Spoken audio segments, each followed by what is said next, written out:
നമസ്കാരം. അപ്പോൾ ഞാൻ കഴിഞ്ഞ വീഡിയോ ഇട്ട് അത് കണ്ടിരുന്നല്ലോ, എല്ലാവരും കണ്ടു കാണും. കാരണം വേറെ ഒന്നും കൊണ്ടല്ല, അതായത് ഇത്രയും കഷ്ടപ്പെട്ട് ചെയ്യണമല്ല. അപ്പം നിങ്ങൾ സബ്സ്ക്രൈബും ചെയ്യും, ഷെയറും ചെയ്യും എന്നുള്ളത് എനിക്ക് നല്ല ഉറപ്പുണ്ട് ആ കാര്യത്തിൽ.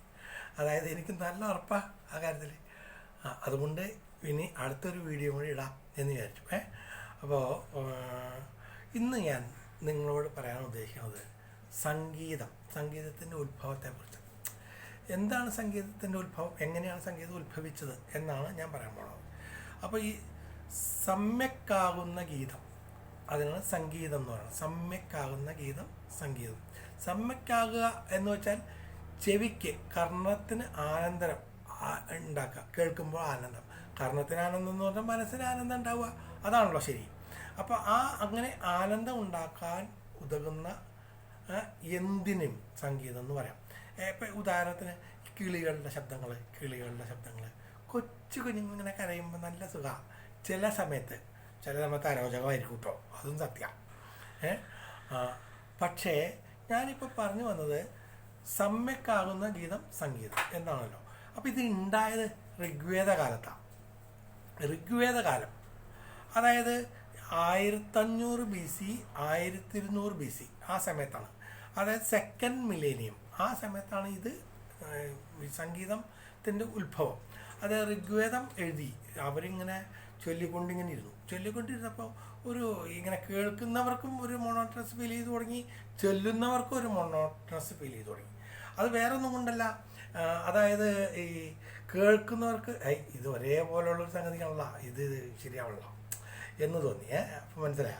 അപ്പോൾ ഒരേപോലുള്ള സംഗതി ഇങ്ങനെ ചൊല്ലുമ്പോൾ നമുക്കൊരു ഇങ്ങനെ കേൾക്കുമ്പോൾ ഒരു ബോറിങ് ഫീൽ ചെയ്തു.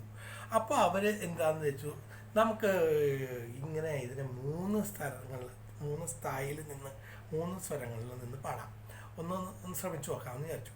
അപ്പോൾ അവർ ഒന്ന് താഴെയും, ഒന്ന് മധ്യത്തിലും, ഒന്ന് മുകളിലും, അങ്ങനെ 3 സ്വരസ്ഥാനങ്ങൾ അവർ കണ്ടുപിടിക്കാനായിട്ട് ശ്രമിച്ചു. അപ്പോൾ അതിന് താഴെയുള്ളതിന് അനുദാത്തമെന്നും മീഡിയത്തിലുള്ളതിന് സ്വരിതമെന്നും പിന്നെ ഉള്ളതിന് ഉദാത്തമെന്നും. അപ്പോൾ അനുദാത്തം താഴെയുള്ളത്, സ്വരിതം മിഡിലുള്ളത്, പിന്നെ ഉദാത്തം താഴെയുള്ളത്, മുകളിലുള്ളത് കേട്ടോ. അപ്പോൾ ഇങ്ങനെ 3 സ്വരങ്ങളാണ് അവർ കണ്ടുപിടിച്ചത്. അപ്പോൾ ഏറ്റവും താഴെ ഉള്ളതിന് നീ എന്ന സ്വരസ്ഥാനം കൊടുത്തു. നീ എന്നുള്ള സ്വരസ്ഥാനം കൊടുത്തു. അതിനുശേഷം മിഡിലായി കഴിഞ്ഞപ്പോൾ അവർ സ എന്നുള്ള സ്വരസ്ഥാനം കൊടുത്തു. പിന്നെ ഏറ്റവും മുകളിലുള്ളതിന് രി എന്നുള്ള സ്വരസ്ഥാനം കൊടുത്തു. അപ്പോൾ നീ സ രി എന്ന സ്വരസ്ഥാനം, നമുക്ക് 3 സ്വരസ്ഥാനം സംഗീത ലോകത്തിന് കിട്ടി. മനസ്സിലായോ? അപ്പോൾ അവരങ്ങനെ അതിങ്ങനെ ചൊല്ലിക്കൊണ്ടിരുന്നു. അങ്ങനെ ചൊല്ലി കുറേ നാൾ കഴിഞ്ഞപ്പോൾ അവർ എന്തായെന്ന് പറയാമോ, അവർ പിന്നെ അപ്പോഴേക്കും നമ്മുടെ സാമം കഴിഞ്ഞിട്ട് ഋഗ്വേദം കഴിഞ്ഞിട്ട് യജുർവേദ കാലമായപ്പോഴേക്കും അവർ പിന്നെയും തോന്നി തുടങ്ങി, ഇതൊരു സുഖമില്ല, അപ്പോൾ ഇത്തിരി കൂടെ നമുക്ക് ചേഞ്ച് ചെയ്ത് നോക്കാം. അപ്പോൾ യജുർവേദത്തിലായി കഴിഞ്ഞപ്പോഴേക്കും അവർ ഗ ധ എന്നുള്ള 2 സ്വരം കൂടി അവർ ചേർത്തു, ഗ ധ. അപ്പോൾ നമുക്കിടയിൽ ആദ്യം നീ സ രി എന്നുള്ള സ്വരം ഉണ്ടായിരുന്നു, അതുകൂടാതെ നമുക്ക് 2 സ്വരം കൂടി കിട്ടി, അതാണ് ഗ ധ. അങ്ങനെ ഗ രി സ നി ധ, അങ്ങനെ 5 നോട്ട് നമുക്ക് കിട്ടി. ഗ രി സ നി ധ, അങ്ങനെ 5 നോട്ട് കിട്ടി. ഈ 5 നോട്ട് കിട്ടിക്കഴിഞ്ഞപ്പോൾ അവരെന്ത് ചെയ്തു, അപ്പോഴേക്കും ആ 5 നോട്ട് കിട്ടി. അതിലൊക്കെ ഇങ്ങനെ ഓരോരോ ഗവേഷണങ്ങളൊക്കെ നടത്തി വന്നുകൊണ്ടിരുന്നപ്പോഴേക്കും സാമവേദം കണ്ടുപിടിക്കാൻ തുടങ്ങി. സാമവേദം കണ്ടുപിടിച്ചപ്പോൾ അതിൻ്റെ എഴുതിയേക്കണ ലിപികളും അതിൻ്റെ ആ സ്റ്റൈലൊക്കെ അത് സംഗീതത്തോട് ഒത്തിരി കൂടി ക്ലോസ് ആയിട്ടുള്ള വിധത്തിലാണ് അവർ എഴുതിയിരുന്നത്. അപ്പോൾ അവർ സാമഗാനം ഈ 5 സ്വരങ്ങൾ ചേർത്ത് പാടാൻ ശ്രമിച്ചു. സാമഗാനം ഈ 5 സ്വരങ്ങൾ ചേർത്ത് അവർ പാടാൻ ശ്രമിച്ചു. അപ്പോൾ ഈ 5 സ്വരങ്ങൾ ചേർത്ത് അവർ പാടാൻ ശ്രമിച്ചു. അപ്പോൾ നമുക്ക് ആ 5 സ്വരങ്ങളെ ചേർത്ത് അവർ പറഞ്ഞുകൊണ്ടിരുന്നത് സ്വരപഞ്ചകം എന്നാണ്. സ്വരപഞ്ചകം മനസ്സിലായല്ലോ. അപ്പോൾ സംഗീതത്തിൻ്റെ ഉത്ഭവമാണ് ഈ പറഞ്ഞു വരുന്നത്. പിന്നെയും കുറേ നാളായി സാമഗാനം നടക്കണു. അപ്പോൾ ഇങ്ങനെ കേട്ടുകൊണ്ടിരിക്കുമ്പോൾ ഈ 5 സ്വരങ്ങൾ മാത്രമേ ഉള്ളൂ മുഴയിൽ. അപ്പോൾ അതുകൊണ്ട് കാര്യങ്ങൾ നടക്കണല്ലോ. അപ്പോൾ അവരെന്ത് വെച്ചു, മായും പായും എന്താ മായും പായും കൂടി അവർ കണ്ടുപിടിച്ചു. ആര് കണ്ടുപിടിച്ചു? ഇങ്ങനെ ഈ സ്വരങ്ങളൊക്കെ കണ്ടുപിടിക്കുന്ന ഒരു ഗ്രൂപ്പ് എന്ന് വേണമെങ്കിൽ പറഞ്ഞോളൂ. അപ്പം നമുക്ക് കിട്ടി, എന്ത് കിട്ടി? മ ഗ രി സ നി ധ പ. മ ഗ രി സ നി ധ പ. ഇത്രയും നമുക്ക് എത്ര സ്വരം കിട്ടിയപ്പോൾ? 7 സ്വരമായി. അപ്പോൾ സപ്തസ്വരം ആയില്ലോ. പക്ഷെ സപ്തസ്വരം അന്ന് അങ്ങനെയല്ല പറഞ്ഞുകൊണ്ടിരുന്നത്. അതിന് സ്വരസപ്തകം എന്നാണ് പറഞ്ഞുകൊണ്ടിരുന്നത്. സ്വരസപ്തകം എന്നാണ് അവർ പറഞ്ഞുകൊടുത്തത്. ഈ സ്വരസപ്തകം എന്ന് പറയുമ്പോൾ മ ഗ രി സ നി ത പ എന്ന് പറയുമ്പോൾ ഒരു സുഖമില്ല കേൾക്കാൻ. അപ്പോൾ അവരെന്ത് ചോദിച്ചു, ഇവരെല്ലാവരും കൂടി ഇതിനെ നമുക്കൊന്ന് ഓർഡറിലാക്കിയാലോ എന്ന് വിചാരിച്ചു.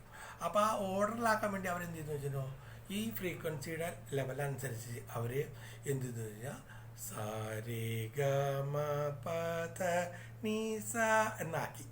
അങ്ങനെയാണ് നമുക്ക് സപ്തസ്വരത്തിൻ്റെ ജനനം. അപ്പോൾ ഈ സപ്തസ്വരങ്ങൾ ഇങ്ങനെ വന്നു. സപ്തസ്വരങ്ങൾ വന്നപ്പോൾ നല്ല സുഖമായി കേൾക്കാൻ, നല്ല അടിപൊളി.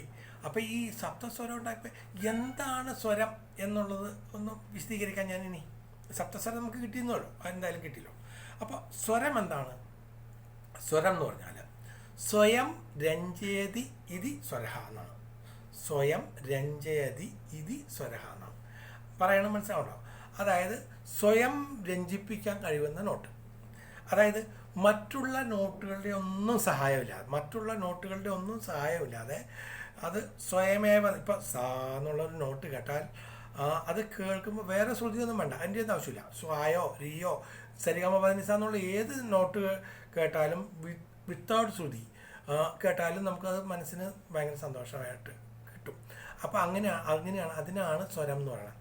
സ്വയം രഞ്ജയതി ഇതി സ്വരാഹ.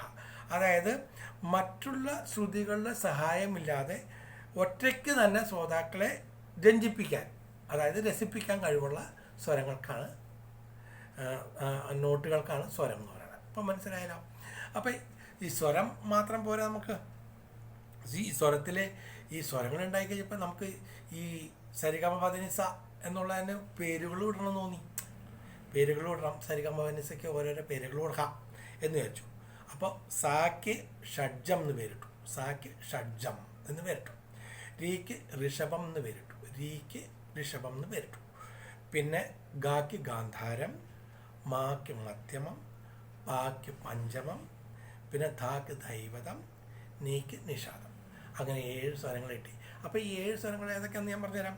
ഷഡ്ജം, ഋഷഭം, ഗാന്ധാരം, മധ്യമം, പഞ്ചമം, ദൈവതം, നിഷാദം.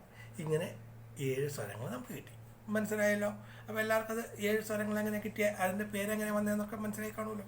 ഇനി അപ്പോൾ നോക്കിക്കഴിഞ്ഞപ്പോൾ ഈ സ്വരങ്ങളൊക്കെ ഉണ്ട്, ഇതൊക്കെ ശരിയാ.